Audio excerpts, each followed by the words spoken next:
ಓಂ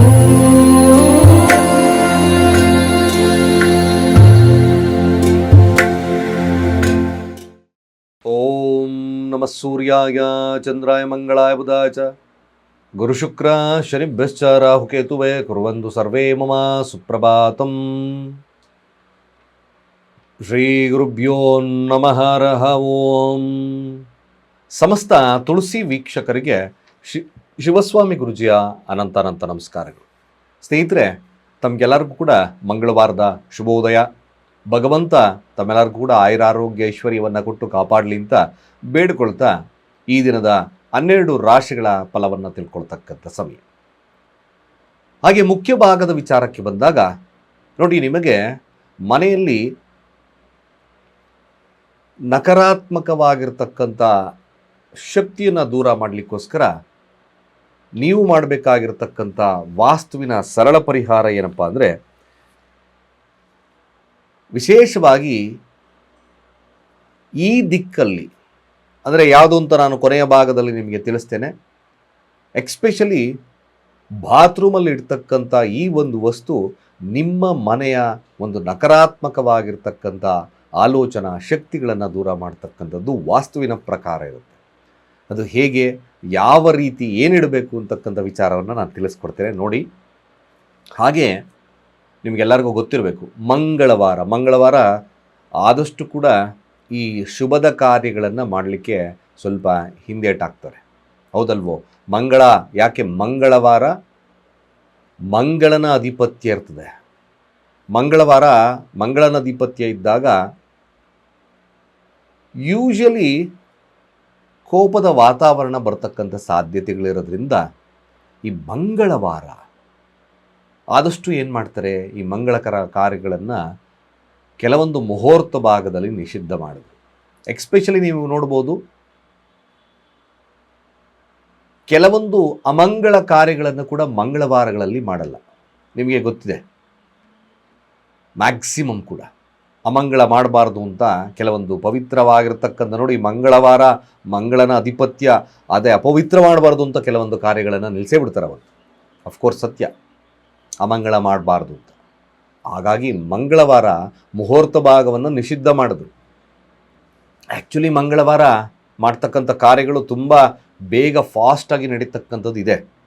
ತುಂಬಾ ಅಭಿವೃದ್ಧಿ ಬೇಗ ಆಗ್ತದೆ.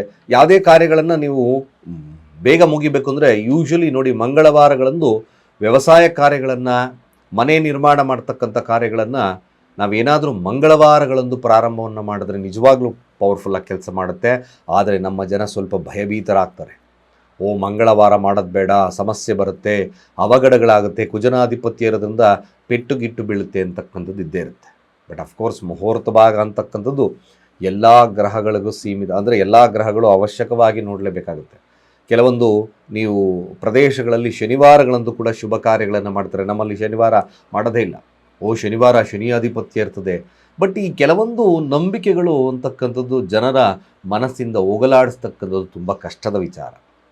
ಹಾಗಾಗಿ ಖಂಡಿತವಾಗಿ ಮಂಗಳವಾರ ಶುಭ ಕಾರ್ಯಗಳನ್ನು ಮಾಡಬಹುದು, ಏನೂ ತೊಂದರೆ ಇಲ್ಲ, ನಥಿಂಗ್ ಟು ವರಿ. ಕ್ಲಾಶಸ್ ಬರುತ್ತೆ ಅಂತಕ್ಕಂಥ ಒಂದೇ ಒಂದು ಕಾರಣಕ್ಕೋಸ್ಕರ ನಿಷಿದ್ಧವನ್ನು ಮಾಡಿದ್ರು. ಯೂಶಲಿ ಬುಧವಾರ, ಗುರುವಾರ ನೋಡ್ತೇವೆ, ಶುಕ್ರವಾರವನ್ನು ನೋಡ್ತೇವೆ, ಭಾನುವಾರ ಕೆಲವೊಂದು ಮಾಡರೇಟ್ ಆಗಿ ನೋಡ್ತವೆ. ಈ ಒಂದು ಮುಹೂರ್ತ ಭಾಗ ಖಂಡಿತ ಎಲ್ಲ ವಾರಗಳು ಶುಭ ಇದೆ. ನಾವು ಅದನ್ನು ಯೂಸ್ ಮಾಡ್ತಕ್ಕಂಥ, ಯಾವ ಕಾರ್ಯಗಳಲ್ಲಿ ಹೇಗೆ ಯೂಸ್ ಮಾಡಬೇಕು ಅಂತಕ್ಕಂಥ ಸಾಮಾನ್ಯ ಜ್ಞಾನವನ್ನು ಬೆಳೆಸ್ಕೊಂಡ್ರೆ ಖಂಡಿತವಾಗಿ ಚೆನ್ನಾಗಾಗ್ತದೆ.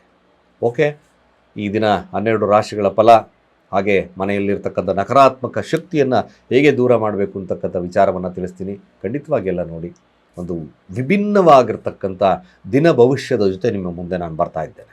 ಸ್ನೇಹಿತರೆ, ಇವತ್ತಿನ ದಿನ ಮಂಗಳವಾರ, ಪಂಚಾಂಗ ಶ್ರವಣವನ್ನು ಮಾಡೋಣ. ಸಪ್ತಮಿ ತಿಥಿ ಇರ್ತಕ್ಕಂಥದ್ದು ಕೃಷ್ಣ ಪಕ್ಷ, ಶೋಭನ ಯೋಗ, ಭವ ಹಾಗೆ ಬಾಳವ ಕರ್ಣ ಇರ್ತಕ್ಕಂಥದ್ದು. ಚಂದ್ರ ಉತ್ತರ ಭಾದ್ರಪದ ನಕ್ಷತ್ರ, ಮೀನರಾಶಿಯಲ್ಲಿ ಸ್ಥಿತವಾಗಿದ್ದಾನೆ, ಅಂದರೆ ಶನಿಯ ನಕ್ಷತ್ರ. ಇವತ್ತಿನ ಕಾಲಮಾನವನ್ನು ನೋಡೋದಾದರೆ ರಾಹುಕಾಲ ಮಧ್ಯಾಹ್ನ 3:54 5 ಗಂಟೆ 35 ನಿಮಿಷದವರೆಗೂ. ಯಮಗಂಟಕ ಕಾಲ ಬೆಳಗ್ಗೆ 9:10 10 ಗಂಟೆ 51 ನಿಮಿಷದವರೆಗೂ. ಹಾಗೆ ಗುಳಿಕ ಕಾಲ ಮಧ್ಯಾಹ್ನ 12:32 2 ಗಂಟೆ 13 ನಿಮಿಷದವರೆಗೂ. ಹಾಗೆ ಇವತ್ತಿನ ದುಷ್ಟ ಮುಹೂರ್ತ ಭಾಗವನ್ನು ನೋಡೋದಾದರೆ ಬೆಳಗ್ಗೆ 8:15 9 ಗಂಟೆ 11 ನಿಮಿಷ ಉತ್ತಮ ಸಮಯವಿಲ್ಲ. ಕಂಟಕ ಮೃತ್ಯುದೋಷವನ್ನು ನಾವು ನೋಡಬೇಕಾದ್ರೆ ಇದು ಸಹಿತವಾಗಿ ಬೆಳಗ್ಗೆ 6 ಗಂಟೆ 24 ನಿಮಿಷದಿಂದ 7 ಗಂಟೆ 11 ನಿಮಿಷದವರೆಗೂ ಕೂಡ ಅಷ್ಟು ಉತ್ತಮ ಸಮಯವಿಲ್ಲ. ಸ್ವಲ್ಪ ಆ ಒಂದು ಮುಹೂರ್ತ ಭಾಗವನ್ನು ತಪ್ಪಿಸಿ. ಚಂದ್ರ ಶನಿಯ ನಕ್ಷತ್ರದಲ್ಲಿ ಸಂಚಾರವನ್ನು ಮಾಡ್ತಾನೆ, ಶನಿಯೊಟ್ಟಿಗೆ ಇದ್ದಾರೆ. ಯಾವಾಗ ಚಂದ್ರ ಮತ್ತು ಶನಿ ಜೊತೆಲಿರ್ತಾರೋ ಅದನ್ನು ವಿಷಯೋಗ ಅಂತ ಕರೆದ್ವಿ. ಅಂದರೆ ಈ ಶಶಯೋಗ, ವಿಷಯೋಗ ಇವೆಲ್ಲ ಕೂಡ ಶಶಯೋಗ ಇವೆಲ್ಲ ಕರೆದ್ವಿ. ಏನು ವಿಚಾರ, ಯಾಕೆ ಚಂದ್ರ ಶನಿ ಕೂತಾಗ ಈ ಥರದ ಈ ಒಂದು ಸಮಸ್ಯೆಗಳು ನಿಧಾನ ಮಂದ ಶನಿ ನೋಡಿ, ಶನಿ ಚಂದ್ರ ಸ್ವಲ್ಪ ವಿಭಿನ್ನ ಪಾತ್ರಗಳನ್ನು ವಹಿಸ್ತದೆ. ಯಾವಾಗ ಈ ಥರದ ಕಾಂಬಿನೇಷನ್ ಎಲ್ಲ ಬರ್ತದೋ ಅತಿರೇಕಕ್ಕೆ ಹೋಗ್ತದೆ, ಇಲ್ಲ ನಿಧಾನವಾಗ್ತದೆ, ಇಲ್ಲ ಮಾನಸಿಕವಾಗಿರ್ತಕ್ಕಂಥ ಚಿಂತನೆಗಳು ಉಲ್ಬಣವಾಗಬಹುದು. ಹಾಗಾಗಿ ಈ ಕಾಂಬಿನೇಷನ್ ಸ್ವಲ್ಪ ಎರಡೂ ಕೂಡ ಗುಡ್ ಆ್ಯಂಡ್ ಬ್ಯಾಡ್ ಎರಡೂ ಇರುತ್ತೆ. ಅದನ್ನು ಆಯಾ ಮನಸ್ಥಿತಿ ಮೇಲೆ ಯೂಸ್ ಮಾಡಬೇಕಾಗುತ್ತೆ. ನೋಡೋಣ ಮೊದಲು ಮೇಷರಾಶಿಯವರ ಫಲ ಹೇಗಿರುತ್ತೆ. ಸೊ ಮೇಷರಾಶಿಯವರಿಗೆ ಆರೋಗ್ಯದ ವಿಚಾರದಲ್ಲಿ ಸ್ವಲ್ಪ ಎಚ್ಚರಿಕೆಯನ್ನು ವಹಿಸ್ಕೊಳ್ಳಿ. ಮೊದಲನೇದಾಗಿ ಲಾಭದಲ್ಲಿ ಕೊರತೆ ಇರತಕ್ಕಂಥ ದಿನ. ಕೆಲಸದಲ್ಲೂ ಕೂಡ ಒತ್ತಡ ಇರ್ತದೆ. ಸ್ವಲ್ಪ ವಿಭಿನ್ನ ಪಾತ್ರಗಳನ್ನು ಈ ದಿನ ನೀವು ನೋಡಬೇಕಾಗ್ತದೆ. ವಿದ್ಯಾರ್ಥಿ ವರ್ಗದವರಾಗಿರ್ಬೋದು, ಮತ್ತೊಂದು ಆಗಿರ್ಬೋದು. ಸ್ವಲ್ಪ ನಷ್ಟದ ಕಾಲ, ಚಿಂತನೆಗಳು ಬೇಡವಾಗಿರ್ತಕ್ಕಂಥ ಚಿಂತನೆಗಳು ಜಾಸ್ತಿ ಬರೆದುಬಿಡುತ್ತೆ. ವ್ಯಾಪಾರ ವಹಿವಾಟುಗಳು ಕೂಡ ಅಷ್ಟು ಉತ್ತಮತೆಯನ್ನು ಕೊಡೋದಿಲ್ಲ. ಈ ದಿನವ ಆದಷ್ಟು ಕೂಡ ಮೇಷರಾಶಿಯಲ್ಲಿರ್ತಕ್ಕಂಥವ್ರು ಆಧ್ಯಾತ್ಮಿಕಕ್ಕೆ ಮೀಸಲಿಟ್ಟರೆ ತುಂಬ ಒಳ್ಳೆಯದು. ಶಿವನ ಧ್ಯಾನ, ಶಿವನ ಅಷ್ಟೋತ್ತರ, ಹಾಗೆ ಶಿವನ ದೇವಸ್ಥಾನಗಳನ್ನು ಭೇಟಿ ಮಾಡಿ. ಬಟ್ ಧಾರ್ಮಿಕ ವಿಚಾರಕ್ಕೆ ಭಾಳ ವಿಶೇಷವಾಗಿರ್ತಕ್ಕಂಥ ದಿನ ಮೇಷರಾಶಿಯವರಿಗೆ. ಖಂಡಿತ ಶುಭವಾಗ್ತದೆ. ಕೇವಲ ಶಿವನ ಧ್ಯಾನ, ಅಂಗವಿಕಲರಿಗೆ ನಿಮ್ಮ ಕೈಲಾದ ಸಹಾಯ, ಇವೆರಡೂ ನಿಮಗೆ ಸಮಸ್ಯೆಯ ಪ್ರಮಾಣ ಕಡಿಮೆ ಮಾಡಿ ಶುಭವಾಗ್ತದೆ. ವೃಷಭ ರಾಶಿ ಫಲ ಹೇಗೆ? ವೃಷಭ ರಾಶಿಗೆ 9 ಮತ್ತು 10ರ ಅಧಿಪತಿ 11ರ ಸ್ಥಾನದಲ್ಲಿ ಲಾಭದಲ್ಲಿದ್ದಾನೆ. ತೃತೀಯಾಧಿಪತಿ ಜೊತೆಲಿರ್ತಕ್ಕಂಥದ್ದು. ಶನಿಯ ದೃಷ್ಟಿ ವೃಷಭದ ಮೇಲಿದೆ, ಕುಜನು ಅಲ್ಲೇ ಇದ್ದಾನೆ. ಲಾಭವಿದೆ, ಪ್ರಯತ್ನದಿಂದ ಅಧಿಕವಾಗಿರತಕ್ಕಂಥ ಲಾಭ, ಧರ್ಮದಲ್ಲಿ ಧಾರ್ಮಿಕವಾಗಿರ್ತಕ್ಕಂಥ ಲಾಭ. ಬಟ್ ಇವತ್ತು ವೃಷಭ ರಾಶಿಯವ್ರಿಗೆ ಎಷ್ಟೇ ಲಾಭಗಳು ಬಂದರೂ ಸಮಾಧಾನ ಇರೋದಿಲ್ಲ. ಇನ್ನೂ ಬೇಕು ಅಂತಕ್ಕಂಥದ್ದು ಸ್ವಲ್ಪ ಜಾಸ್ತಿ ಆಗಬಹುದು. ಅಥವಾ ಪರವಾಗಿಲ್ಲಪ್ಪ, ಎರಡು ವಿಭಿನ್ನತೆ ಕೊಡುತ್ತೆ, ಅದಕ್ಕೆ ಹೇಳಿದ್ದು. ಪರವಾಗಿಲ್ಲಪ್ಪ, ಒಂದಷ್ಟು ಓಕೆ, ಇವತ್ತು ಆವರೇಜ್ ಆಗಿದೆ, ಸಾಕು ಅಂತಕ್ಕಂಥ ಮನೋಭಾವತೆಯೂ ಬರುತ್ತೆ. ಕೆಲವೊಂದು ವಿಚಾರಗಳನ್ನು ತಗೊಂಡಾಗ ಯಾರು ಕುಜ ಇರೋದ್ರಿಂದ ಮಾತ್ರ ವಾಸೆ ಆಕಾಂಕ್ಷೆಗಳು ಬರ್ತದೆ. ಎಷ್ಟು ಬರ್ತದೋ ಅಷ್ಟಲ್ಲಿ ತೃಪ್ತಿಯಿಂದ ಇರ್ತಕ್ಕಂಥದ್ದು ಮಾಡಿ. ಸಾಧಾರಣವಾಗಿ ಇದನ್ನು ಲಾಭವಾಗಿರ್ತಕ್ಕಂಥ ದಿನ. ಹೊಸ ಹಳೆಯ ಸ್ನೇಹಿತರ ಭೇಟಿ, ಹಾಗೆ ಕೆಲಸದಲ್ಲಿ ಕೂಡ ಉತ್ಕೃಷ್ಟತೆ ಕಾಣ್ತಕ್ಕಂಥ ದಿನವಾಗ್ತದೆ. ಶುಭವಿದೆ, ತೊಂದರೆ ಇಲ್ಲ. ಆದಷ್ಟು ನೀವು ಕೂಡ ಈ ಸುಬ್ರಹ್ಮಣ್ಯನ ಆರಾಧನೆಯನ್ನು ಮಾಡ್ಕೊಳ್ಳಿ, ಅಥವಾ ಹನುಮಾನ್ ಚಾಲೀಸ ಪಠನೆ ತುಂಬ ಶುಭ ಇರ್ತದೆ, ತೊಂದರೆ ಇಲ್ಲ. ಮಿಥುನ ರಾಶಿಯ ಫಲಾಫಲ ಹೇಗೆ? ಬರೀ ಇದನ್ನ ಚಿಂತನೆಗಳು, ಹಣಕಾಸು, ಹಾಗೆ ತನ್ನ ಕೆಲಸ, ಇದು ಸ್ವಲ್ಪ ಚಿಂತನೆಗಳು ನಡೀತಕ್ಕಂಥ ದಿನ. ಸ್ವಲ್ಪ ಒತ್ತಡ ಕೂಡ ಇರ್ತಕ್ಕಂಥದ್ದಿರುತ್ತೆ, ಭಯದ ವಾತಾವರಣ ಕೂಡ ಇರ್ತಕ್ಕಂಥದ್ದಿರುತ್ತೆ. ಬಟ್ ಏನೂ ತೊಂದರೆ ಇಲ್ಲ. ಬಟ್ ಶನಿಯ ದೃಷ್ಟಿ ಕುಜನ ಮೇಲೆ ಇರೋದ್ರಿಂದ ಸ್ವಲ್ಪ ಆತಂಕದ ವಾತಾವರಣ ಬರ್ತದೆ. ಹನುಮಾನ್ ಚಾಲೀಸವನ್ನು ಪಠನೆ ಮಾಡಿ, ಖಂಡಿತ ಶುಭವಾಗುತ್ತೆ. ಒತ್ತಡ ನಿವಾರಣೆ ಆಗ್ತಕ್ಕಂಥದ್ದಿರುತ್ತೆ. ವಿದ್ಯಾರ್ಥಿ ವರ್ಗದವರಿಗೆ ಒಂದಷ್ಟು ಲೇಸಿನೆಸ್ ಕಾಡ್ತಕ್ಕಂಥದ್ದು ಇದೆ. ವ್ಯಾಜ್ಯಗಳನ್ನು ಮಾಡ್ಕೋಬೇಡಿ, ಇದು ವೆರಿ ಇಂಪಾರ್ಟೆಂಟ್. ಯಾವುದೇ ಕಾರಣಕ್ಕೂ ಕೂಡ ವ್ಯಾಜ್ಯಗಳಿಗೆ ಎಡೆ ಮಾಡಿಕೊಡಬೇಡಿ. ಸಮಾಧಾನದ ವರ್ತನೆ ಶುಭವನ್ನು ತರುತ್ತೆ. ಗುರುಬಲ ಇದೆ, ತೊಂದರೆ ಇಲ್ಲ. ಗುರುವಿನ ದೃಷ್ಟಿ ಇರೋದ್ರಿಂದ ಶುಭವಾಗ್ತಕ್ಕಂಥಿರುತ್ತೆ. ರಾಯರ ಆರಾಧನೆ ಮಿಥುನ ರಾಶಿಯವರಿಗೆ ಶುಭದ ಕಾಲ. ವಿದ್ಯಾರ್ಥಿ ವರ್ಗದವ್ರಿಗೂ ಕೂಡ ಅತ್ಯಂತ ಶುಭದ ದಿನದಲ್ಲಿ ಒಂದು ಕೂಡ ಬುದ್ಧಿವಂತಿಕೆಯಿಂದ ಎಲ್ಲವನ್ನ ಮ್ಯಾನೇಜ್ ಮಾಡ್ತಕ್ಕಂಥ ದಿನ ಶುಭವಿದೆ. ಹಾಗೆ ಕಟಕ ರಾಶಿಯವರ ಫಲಾಫಲ ಹೇಗಿರುತ್ತೆ? ರಾಶಿ ಅಧಿಪತಿ ಕೂಡ ಶನಿಯ ಅಂಶದಲ್ಲಿ, ಅಂದರೆ ಶನಿಯ ಜೊತೆಯಲ್ಲಿದ್ದಾನೆ. ಮಂದಗತಿಯಲ್ಲಿರ್ತಕ್ಕಂಥ ಚಾಲನೆ ಆಗ್ತದೆ. ಮಂದಗತಿಯ ಚಾಲನೆ ಅಂದರೆ ಅರ್ಥಾತ್ ಸ್ವಲ್ಪ ನಿಧಾನವಾಗಿ ಕೆಲಸಗಳ ಮಾಡ್ತಕ್ಕಂಥದ್ದು ಇರ್ತದೆ. ಕೆಲವೊಂದು ಬಾರಿ ಈ ಕಟಕ ರಾಶಿಯಲ್ಲಿರ್ತಕ್ಕಂಥವ್ರಿಗೆ ಈ ಹಿರಿಯರೊಟ್ಟಿಗೆ ವಾಗ್ವಾದಗಳು ಅಥವಾ ಹಿರಿಯರ ಮೇಲೆ ಅಸಡ್ಡೆತನ ಉಂಟಾಗ್ತಕ್ಕಂಥದ್ದು ಜಾಸ್ತಿ ತೋರಿಸುತ್ತೆ. ಕೆಲವೊಂದು ಪ್ರಯಾಣಗಳಲ್ಲಿ ವಿಳಂಬವಾಗಿರ್ತಕ್ಕಂಥದ್ದು ಇರೋದ್ರಿಂದ ಶಿವನ ಆರಾಧನೆಯನ್ನು ಮಾಡಿಕೊಡಿ. ಕಟಕ ರಾಶಿಯವ್ರಿಗೆ ಒಂದು ಸಾಧಾರಣವಾಗಿರ್ತಕ್ಕಂಥ ದಿನ ಆಗ್ತದೆ. ಸಿಂಹರಾಶಿಯ ಫಲಾಫಲ ಹೇಗೆ? ಯಾವುದನ್ನು ಕೂಡ ಅತಿರೇಕ ಮಾಡಬೇಡಿ. ಸಿಂಹರಾಶಿಯವರಿಗೆ ಇದು ಮೈ ಅಡ್ವೈಸ್ ಏನಂದರೆ, ಅತಿರೇಕಕ್ಕೆ ಹೋಗೋದು ಬೇಡ. ಸಮಾಧಾನದ ವರ್ತನೆ ಮಾತ್ರ ಈ ದಿನ ಶುಭವನ್ನು ಕೊಡುತ್ತೆ. ನೀವು ಯಾವುದೇ ಕಾರ್ಯಕಾಲಸಗಳನ್ನು ಮಾಡ್ಕೊಳ್ಳಿ, ದಾಂಪತ್ಯ ಆಗಿರ್ಬೋದು, ಬಿಸ್ನೆಸ್ ಆಗಿರ್ಬೋದು, ವ್ಯವಹಾರ ಆಗಿರ್ಬೋದು, ಯಾವುದೇ ಒಂದು ವಿಚಾರಗಳು, ಸ್ವಲ್ಪ ಜಾಗರೂಕತೆ. ಆತಂಕದ ವಾತಾವರಣ ಮುಂದುವರಿತದೆ. ತ್ರಯಂಬಕ ಮಂತ್ರವನ್ನು ಸಿಂಹರಾಶಿಯವರು ಹೇಳ್ಕೊಳ್ತಾ ಬನ್ನಿ. ಇದು ಸ್ವಲ್ಪ ಶುಭದಾಯಕವಾಗ್ತಕ್ಕಂಥ ಸ್ಥಿತಿಗತಿಗಳನ್ನು ನಿರ್ಮಾಣ ಮಾಡ್ತಕ್ಕಂಥದ್ದು ಇರ್ತದೆ.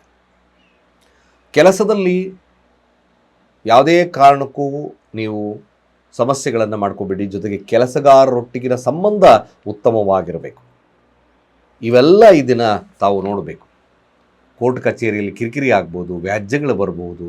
ಹಾಗಾಗಿ ತ್ರಯಂಬಕ ಮಂತ್ರ ಇವತ್ತು 21 ಬಾರಿ ತ್ರಯಂಬಕ ಮಂತ್ರ 21 ಬಾರಿ ಈ ಮಂತ್ರವನ್ನು ಪಠಣೆಯನ್ನು ಮಾಡಿ. ಸ್ವಲ್ಪ ಶಿವನ ಸನ್ನಿಧಾನವನ್ನು ಭೇಟಿ ಮಾಡಿ. ಸ್ವಲ್ಪ ಅಡೆತಡೆ ದೂರ ಆಗುತ್ತೆ, ಆದರೂ ಕೂಡ ಸಮಾಧಾನದ ವರ್ತನೆ ಶುಭ.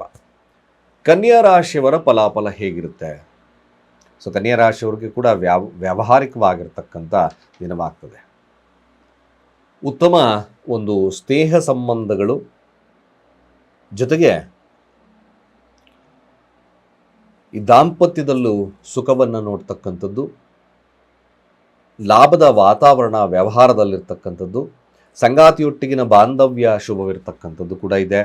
ಯಾವುದೇ ಒಂದು ಕ್ಲಾಸ್ ಅಂದರೆ ಯಾವುದೇ ಒಂದು ಕೆಲಸಗಾರರಿಗೂ ಕೂಡ ಶುಭದಾಯಕವಾಗಿರ್ತಕ್ಕಂಥ ದಿನ ಖಂಡಿತ ಚೆನ್ನಾಗಿದೆ. ಒಳ್ಳೆಯದಾಗಲಿ. ತುಲಾರಾಶಿಯವರ ಫಲಾಫಲ ಹೇಗೆ ನೋಡಿ? ತುಲಾರಾಶಿಯವ್ರಿಗೆ ಹೇಳ್ತಿದ್ದೀನಿ, ನಾನಾ ಆಲೋಚನೆಗಳು ಬರ್ಬೋದು. ನಾನು ಈ ಕೆಲಸ ಮಾಡ್ತಿದ್ದೀನಿ, ಬಿಸ್ನೆಸ್ ಮಾಡೋಣ ಅಥವಾ ಸಾಲ ತೊಗೊಳ್ಳೋಣ, ಇವೆಲ್ಲ ಆಲೋಚನೆಗಳು ಬರುತ್ತೆ. ಬಟ್ ಒಂದು ಕನ್ಸಿಸ್ಟೆನ್ಸಿಯಾಗಿ ಇಟ್ಕೋಬೇಕು ತುಲಾರಾಶಿಲಿರ್ತಕ್ಕಂಥವ್ರು. ಇಲ್ಲಾಂದರೆ ಸ್ವಲ್ಪ ಸಮಸ್ಯೆದಾಯಕವಾಗಿರ್ತಕ್ಕಂಥ ವಾತಾವರಣ ಆಗಿಬಿಡುತ್ತೆ. ಸಾಲದ ಭೀತಿ, ಸಾಲ ಮಾಡ್ತಕ್ಕಂಥ ಸನ್ನಿವೇಶಗಳು ಕೂಡ ಬರ್ತಕ್ಕಂಥಿರುತ್ತೆ. ಸ್ವಲ್ಪ ಶತ್ರು ಭಯ, ಹಿತಶತ್ರುಗಳ ಕಾಟ ಆಗ್ತಕ್ಕಂಥದ್ದು ಜಾಸ್ತಿ ತೋರಿಸುತ್ತೆ. ಬಟ್ ಯಾವಾಗಲೂ ಬ್ಯುಸಿ ಶೆಡ್ಯೂಲ್ಸನ್ನು ತುಲಾರಾಶಿಯವ್ರು ಮಾಡಿಕೊಂಡ್ರೆ ಈ ದಿನ ಭಾಳ ಉತ್ತಮವಾಗ್ತದೆ. ಸ್ನೇಹಿತರು ಸ್ವಲ್ಪ ನಿಮಗೆ ಕಾಡಬಹುದು, ಅಂದರೆ ಹಣಕಾಸಿನ ವಿಚಾರದಲ್ಲಿ. ಪ್ರೀತಿ ವಿಚಾರದಲ್ಲೂ ಸ್ವಲ್ಪ ಮೋಸ ಹೋಗ್ತಕ್ಕಂಥ ಸನ್ನಿವೇಶ ತುಲಾರಾಶಿಯವರಿಗೆ ಬರುತ್ತೆ. ಶಾಂತಚಿತ್ತತೆ, ಕೆಲಸದಲ್ಲಿ ತಲ್ಲೀನವಾಗಿದ್ದವ್ರಿಗೆ ಮಾತ್ರ ಇದನ್ನು ಶುಭತ್ವ ಇರ್ತದೆ. ಒಳ್ಳೆಯದಾಗುತ್ತೆ ಕೂಡ. ಆರೋಗ್ಯದ ಬಗ್ಗೆ ಎಚ್ಚರ. ನೀವು ಕೂಡ ಶಿವನ ಅಷ್ಟೋತ್ತರವನ್ನು ಪಠಣೆಯನ್ನು ಮಾಡ್ತಕ್ಕಂಥದ್ದು ಶುಭ. ವೃಶ್ಚಿಕ ರಾಶಿಯ ಫಲಾಫಲ ಹೇಗೆ ನೋಡಿ? ವೃಶ್ಚಿಕ ರಾಶಿಯವರಿಗೆ ನಾನಾ ರೀತಿಯಾದಂಥ ಚಿಂತನೆಗಳು ಬರುತ್ತೆ. ಸೋಂಬೇರಿತನ ಕಾಡ್ತದೆ. ಇದನ್ನು ನಾನು ಬರೆದಿಟ್ಕೊಳ್ಳಿ. ಕೆಲಸದಲ್ಲಿ ಇನ್ವಾಲ್ವ್ಮೆಂಟ್ ಕಡಿಮೆ ನಿಮ್ಮದು. ಬರೀ ಯಾವಾಗಲೂ ಆಧ್ಯಾತ್ಮಿಕವಾಗಿರ್ತಕ್ಕಂಥ ಚಿಂತನೆಗಳನ್ನು ನಡೆಸ್ತಿರ್ತಕ್ಕಂಥದ್ದು ತೋರಿಸುತ್ತೆ. ಕೆಲಸದಲ್ಲೂ ಕೂಡ ಶ್ರದ್ಧೆ ಇರದಲೇ ಇರ್ತಕ್ಕಂಥದ್ದು. ವಿದ್ಯಾರ್ಥಿ ವರ್ಗದವ್ರಿಗೂ ಕೂಡ ಅಷ್ಟು ಉತ್ತಮತೆ ಇಲ್ಲ. ಬಿಸ್ನೆಸ್ ವರ್ಗದವ್ರಿಗೆ ಒಂದು ಸಾಧಾರಣವಾಗಿರ್ತಕ್ಕಂಥ ದಿನವಾಗ್ತದೆ. ಸೊ ವೃಶ್ಚಿಕ ರಾಶಿ ಅವರು ಆದಷ್ಟು ಕೂಡ ಜಾಗರೂಕತರಾಗಿರಬೇಕು. ಶಿವನ ಮಂತ್ರಗಳನ್ನು ಜಪವನ್ನು ಮಾಡಿ ಲೇಜಿನೆಸ್ಸನ್ನು ತಪ್ಪಿಸಿ ಸ್ವಲ್ಪ ಕಾರ್ಯಪ್ರವೃತ್ತರಾದರೆ ಮಾತ್ರ ಈ ದಿನ ಶುಭತ್ವ ಇರ್ತದೆ. ಇಲ್ಲಾಂದರೆ ಬರೀ ದೇವರ ನಾಮಸ್ಮರಣೆ ಅದು ಇದು ಬರ್ತಕ್ಕಂಥದ್ದೇ ಜಾಸ್ತಿ ತೋರಿಸುತ್ತೆ. But is not useful. But ನೀವು ಆಧ್ಯಾತ್ಮಿಕವಾಗಿರ್ತಕ್ಕಂಥದ್ದು ಓಕೆ, ಬಟ್ ಕೆಲಸದಲ್ಲಿ ಹಿನ್ನಡೆ ಸಾಧಿಸ್ತಕ್ಕಂಥದ್ದು ಇರುತ್ತೆ. ಸ್ವಲ್ಪ ಕಾರ್ಯಪ್ರವೃತ್ತ ಆಗ್ತಕ್ಕಂಥದ್ದು ಒಳ್ಳೆಯದು. ಧನುರಾಶಿಯವರ ಫಲಾಫಲ ಹೇಗೆ ನೋಡಿ? ಧನುರಾಶಿಯವ್ರಿಗೂ ಈ ದಿನ ಇಲ್ಲ ಸಲ್ಲದ ಯೋಚನೆಗಳು ಬರ್ತಕ್ಕಂಥದ್ದೇ ಜಾಸ್ತಿ ಇದೆ. ಮನೆಯ ಬಗ್ಗೆ, ವ್ಯವಸಾಯದ ಬಗ್ಗೆ, ಕೃಷಿಯ ಬಗ್ಗೆ, ಇವೆಲ್ಲ ಈ ಒಂದು ಆಲೋಚನೆಗಳು ಜಾಸ್ತಿ ಆಗುತ್ತೆ. ವಿದ್ಯಾರ್ಥಿಗಳಿಗೆ ಹಿನ್ನಡೆ ಇರ್ತಕ್ಕಂಥ ದಿನ. ಸ್ವಲ್ಪ ಮಟ್ಟಿಗೆ ನೀವು ಈ ಈ ಒಂದು ವಾಕಿಂಗ್ ಮಾಡಬೇಕಾದಂಥ ಸಂದರ್ಭದಲ್ಲಿ ಸ್ವಲ್ಪ ಜಾಗರೂಕರಾಗಿ, ಸ್ವಲ್ಪ ಸ್ಲಿಪ್ ಆಗ್ತಕ್ಕಂಥದ್ದು ಜಾಸ್ತಿ ತೋರಿಸುತ್ತೆ. ನೀವು ಕೂಡ ಧನುರಾಶಿಯಲ್ಲಿರ್ತಕ್ಕಂಥವ್ರು ವ್ಯಾವಹಾರಿಕವಾಗಿ ನೋಡಿದ್ರೆ ಒಂದು ಸ್ವಲ್ಪ ಶುಭ ಇರ್ತಕ್ಕಂಥದ್ದು ಇರುತ್ತೆ. ಈ ರಿಯಲ್ ಎಸ್ಟೇಟ್ ಮಾಡ್ತಕ್ಕಂಥವ್ರಿಗೆ ಖಂಡಿತ ಅತ್ಯಂತ ಶುಭವಾಗಿರ್ತಕ್ಕಂಥ ದಿನ. ಸಾಧ್ಯವಾದರೆ ಶಿವನಿಗೆ ಜಲಾಭಿಷೇಕವನ್ನು ಮಾಡ್ತಕ್ಕಂಥದ್ದು, ಶಿವನ ಅಷ್ಟೋತ್ತರ ಬಿಲ್ವಾರ್ಚನೆಯನ್ನು ಮಾಡ್ತಕ್ಕಂಥದ್ದು ಉತ್ತಮ. ಮಕರ ರಾಶಿಯವರ ಫಲಾಫಲ ಹೇಗೆ? ಸೊ ಮಕರ ರಾಶಿಯವ್ರಿಗೆ ಖಂಡಿತ ಒಂದು ವ್ಯಾವಹಾರಿಕವಾಗಿ ದಿನವಾಗ್ತದೆ. ಸ್ವಲ್ಪ ಆ್ಯಕ್ಟಿವ್ ಇರ್ತಕ್ಕಂಥ ದಿನವಾಗ್ತದೆ. ಅತಿಯಾಗಿ ಯಾವುದನ್ನು ಕೂಡ ಹಚ್ಕೋಬೇಡಿ. ಅಂದರೆ ಅರ್ಥಾತ್ ಯಾವುದಾದ್ರೂ ಕೆಲಸ ಮಾಡ್ತಿದ್ರೆ ಅದನ್ನೇ ಮಾಡ್ತಕ್ಕಂಥದ್ದನ್ನು ಇಟ್ಕೋಬೇಡಿ. ಸ್ವಲ್ಪ ಚೇಂಜ್, ಬದಲಾವಣೆಯನ್ನು ಮಾಡ್ಕೊಳ್ಳಿ. ಖಂಡಿತ ಒಳ್ಳೆಯದಾಗ್ತದೆ.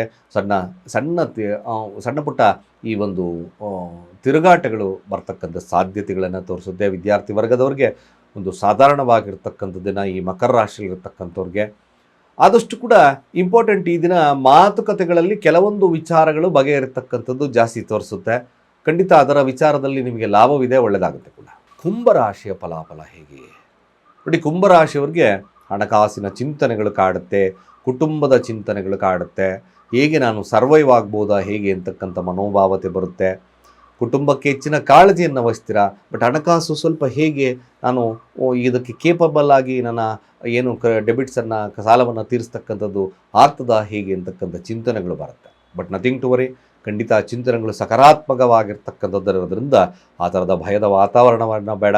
ಖಂಡಿತ ಒಳ್ಳೆಯದಾಗುತ್ತೆ. ವಿದ್ಯಾರ್ಥಿ ವರ್ಗದವರಿಗೆ ಸ್ವಲ್ಪ ಸೋಂಬೇರಿತನ ಕಾಡುತ್ತೆ. ವ್ಯಾವಹಾರಿಕವಾಗಿ ಖಂಡಿತವಾಗಿ ಚೆನ್ನಾಗಿರುತ್ತೆ. ಹಣ ಬರ್ತದೆ, ತೊಂದರೆ ಇಲ್ಲ, ನಥಿಂಗ್ ಟು ವರಿ. ಕುಂಭರಾಶಿಯವರಿಗೆ ಚೆನ್ನಾಗಿದೆ ಈ ದಿನ. ಸಾಧ್ಯವಾದಷ್ಟು ಕೂಡ ವರ್ಕ್ ಇನ್ವಾಲ್ವ್ಮೆಂಟ್ ಇದ್ದರೆ ಇನ್ನಷ್ಟು ಒಳ್ಳೆಯದಾಗುತ್ತೆ. ನೀವು ಕೂಡ ಶಿವನ ಆರಾಧನೆ ಇನ್ನಷ್ಟು ಶುಭದ ಫಲ ಆಗುತ್ತೆ. ಮೀನರಾಶಿಯವರ ಫಲಾಫಲ ಹೇಗೆ? ಮೀನರಾಶಿಯವ್ರಿಗೆ ನೋಡಿ, ಈ ದಿನ ಕೂಡ ಶನಿ ಲಗ್ನದಲ್ಲೇ ಶನಿ, ಚಂದ್ರ ಕೂಡ ಪಂಚಮಾಧಿಪತಿ ಇದ್ದಾನೆ. ಸ್ವಲ್ಪ ಸೋಂಬೇರಿ ಕಾಡುತ್ತೆ. ಬಟ್ ಆಧ್ಯಾತ್ಮಿಕ ವಿಚಾರಗಳ ಬಗ್ಗೆ ಒಲವು ಒಳ್ಳೆಯದು ಕೂಡ ಇದೆ. ಯಾರು ಮೀನರಾಶಿಯಲ್ಲಿದ್ದೀರೋ ನೋಡಿ, ಗುರುವಿನ ದೃಷ್ಟಿ ಕೂಡ ನಿಮ್ಮ ರಾಶಿಯ ಮೇಲಿರೋದ್ರಿಂದ ಆಧ್ಯಾತ್ಮಿಕವಾಗಿರ್ತಕ್ಕಂಥ ಪ್ರಪಂಚ ಒಳ್ಳೆಯದಿದೆ. ಬಟ್ ಹಣಕಾಸು ವಹಿವಾಟುಗಳು ಸ್ವಲ್ಪ ಹಿನ್ನಡೆ ಇರ್ತಕ್ಕಂಥದ್ದಿರುತ್ತೆ. ಹಣ ಬಂದರೂ ಉಳಿದಲೇ ಇರ್ತಕ್ಕಂಥದ್ದಿದೆ. ಆರೋಗ್ಯದಲ್ಲಿ ಉತ್ತಮ ಇರತಕ್ಕಂಥದ್ದು ಜಾಸ್ತಿ ತೋರಿಸುತ್ತೆ. ಸೊ ಆದಷ್ಟು ಪ್ರವೃತ್ತಿ, ಈ ಲೇಸಿನೆಸ್ಸನ್ನು ಕಡಿಮೆ ಮಾಡಿಕೊಂಡು ಕೆಲಸದಲ್ಲಿ ಪ್ರವೃತ್ತರಾಗಿದ್ದರೆ ಮಾತ್ರ ಶುಭವಾಗ್ತದೆ. ವ್ಯಾವಹಾರಿಕವಾಗಿ ಒಂದು ಸಾಧಾರಣವಾಗಿರ್ತಕ್ಕಂಥ ದಿನ. ನೀವು ಕೂಡ ಸ್ವಲ್ಪ ದುರ್ಗಾರಾಧನೆಯನ್ನು ಮಾಡ್ತಕ್ಕಂಥದ್ದು ಮೀನರಾಶಿಯವರಿಗೆ ಅತ್ಯಂತ ಶುಭ. ಇಷ್ಟು ದ್ವಾದಶ ರಾಶಿಗಳ ಫಲಾನುಫಲ. ಸ್ನೇಹಿತರೆ ನೋಡಿ, ಮನೆಯಲ್ಲಿ ನಕಾರಾತ್ಮಕವಾಗಿರ್ತಕ್ಕಂಥ ಶಕ್ತಿ ತುಂಬಿದೆ. ಯಾವಾಗಲೂ ಮನಸ್ಥಿತಿ ನೋಡಬೇಕು, ನಕಾರಾತ್ಮಕ ಶಕ್ತಿ ಇದ್ದರೆ ಮನೆಯಲ್ಲಿ ಅಷ್ಟು ಪಾಸಿಟಿವ್ಸ್ ಎನರ್ಜಿ ಕಡಿಮೆ ಇರುತ್ತೆ. ಈ ಪಾಸಿಟಿವ್ ಎನರ್ಜಿ ಚೆನ್ನಾಗಿರಬೇಕು ಅಂದರೆ ನೀವು ಬ್ಯೂಟಿಫುಲ್ ಆಗಿರ್ತಕ್ಕಂಥ ಒಂದು ಕೆಲಸ ಹೇಳ್ತೀನಿ ಮಾಡಿ. ನಿಮ್ಮ ಬಾತ್ರೂಮ್ ಕಿಟಕಿಯಲ್ಲಿ ಒಂದು ಬೌಲಲ್ಲಿ, ಆದಷ್ಟು ಗ್ಲಾಸ್ ಬೌಲಲ್ಲಿ ರಾಕ್ ಸಾಲ್ಟನ್ನು ಅಲ್ಲಿಡಿ. ಕಿಟಕಿ ಓಪನ್ ಆಗಿರಬೇಕು, ಆ ಗಾಳಿ ಕೂಡ, ಯಾಕೆಂದರೆ ವಾಯುವ್ಯದಲ್ಲೇ ಸರ್ವೇ ಸಾಮಾನ್ಯಕ್ಕೆ ಆ ಒಂದು ಟಾಯ್ಲೆಟ್ ಬಾತ್ರೂಮ್ ಇರುತ್ತೆ. ಆ ಕಿಟಕಿಯಲ್ಲಿ ಯಾವಾಗ ನೀವು ಆ ಬೌಲಲ್ಲಿ ಈ ಒಂದು ರಾಕ್ ಸಾಲ್ಟ್ ಇಡ್ತಿರೋ, ಮನೆಯಲ್ಲಿ ನೆಗೆಟಿವ್ಸ್ ಎನರ್ಜಿ 200% ಕಡಿಮೆ ಆಗುತ್ತೆ. ಇದು ವಾಸ್ತುವಿನ ಪ್ರಕಾರ ಮಾಡಿ, ರಿಸಲ್ಟ್ ಬ್ಯೂಟಿಫುಲ್ ಇರುತ್ತೆ. ಆ ಸಾಲ್ಟನ್ನು ಕನಿಷ್ಠ ಪಕ್ಷ ತಿಂಗಳಿಗೆ ಒಮ್ಮೆ ಚೇಂಜ್ ಮಾಡಿ, ಆ ಚೇಂಜ್ ಆಗಿರ್ತಕ್ಕಂಥದ್ದನ್ನು ಗಟರ್ಗೆ ಹಾಕಿ ಫ್ಲಶ್ ಮಾಡ್ಬೋದು, ಅಥವಾ ಗಟರ್ಗೆ ಹಾಕ್ತಕ್ಕಂಥ ಕೆಲಸವನ್ನು ಮಾಡ್ಬೋದು. ಖಂಡಿತ ಶುಭವಾಗ್ತದೆ, ಒಳ್ಳೆಯದಾಗುತ್ತೆ. ವಾಸ್ತು ಪ್ರಕಾರ ಅನೇಕ ವಿಚಾರಗಳಿಗೋಸ್ಕರ ನಮ್ಮ ಕೆಳಗಿನ ನಂಬರ್ಗೆ ಡಯಲ್ ಮಾಡಿ. ವಾಸ್ತುವಿನ ಎಲ್ಲ ವಿಚಾರಗಳು ನಿಮಗೆ ನಾನು ಸರಳವಾಗಿ ತಿಳಿಸ್ಕೊಡ್ತೇನೆ. ಸ್ನೇಹಿತರೆ, ಹಣ ಮತ್ತು ದೃಷ್ಟಿ ಇವೆರಡೂ ವಿಭಿನ್ನತೆ ಕೊಡುತ್ತೆ. ಏನು ನೋಡಿ, ಹಣಕಾಸು ಚೆನ್ನಾಗಿ ಬರ್ತಿದ್ರೆ ದೃಷ್ಟಿ ದೋಷ ಅಂತ ಕರಿತೀವಿ. ಏನು ಸೂಪರಾಗಿ ಬೆಳೀತಾ ಇದ್ದಾನಪ್ಪ, ಚೆನ್ನಾಗಿ ಆಗ್ತಿದ್ದಾನೆ ಅಂತಕ್ಕಂಥ ಒಂದು ವಿಚಾರಗಳು ಜನಗಳಲ್ಲಿ ಬರುತ್ತೆ. ಹಾಗೆ ಹಣ ಮತ್ತು ಈ ಸ್ಥಿರವಾಗಿ ನಿಲ್ಕೋಬೇಕು ಅಂತಕ್ಕಂಥ ವಿಚಾರದಲ್ಲಿ ನೀವಿದ್ದರೆ ಯಾವಾಗಲೂ ಒಂದು ಸ್ಥಿರತೆ ಬೇಕು, ದೃಷ್ಟಿದೋಷ ನಿವಾರಣೆ ಆಗಬೇಕು ಅಂತಕ್ಕಂಥವ್ರು ನೋಡಿ, ಬ್ಲ್ಯಾಕ್ ಟರ್ಮಲೈನ್ ಹಾಗೆ ಗೋಲ್ಡನ್ ಪೈರೈಟ್ ಇವೆರಡನ್ನು ಧಾರಣೆ ಮಾಡಿದ್ರೆ ಖಂಡಿತ ಹಣಕಾಸು ಮತ್ತು ದೃಷ್ಟಿದೋಷ ಎರಡೂ ನಿವಾರಣೆ ಆಗ್ತದೆ. ಸ್ಥಿರತೆ ಬರುತ್ತೆ. ಹಣಕಾಸು ಅಷ್ಟೇ ಒಂದೇ ಈಕ್ವಿಲಿಬ್ರಿಯಮಲ್ಲಿ ಹೋಗ್ತಕ್ಕಂಥದ್ದಿರುತ್ತೆ. ನಮ್ಮ ಕೆಳಗಿನ ನಂಬರ್ ಡಯಲ್ ಮಾಡಿ ರೆಸ್ಟ್ ಮಾಡ್ಕೊಳ್ಳಿ. ಖಂಡಿತ ನಿಮಗೆ ಒಂದು ಸ್ಥಿರವಾಗಿರ್ತಕ್ಕಂಥ ಅವಕಾಶಗಳು ಬರುತ್ತೆ ಅಂತ ಹೇಳ್ತಾ, ಸರ್ವೇ ಜನ ಸುಖಿನೋ ಭವಂತು.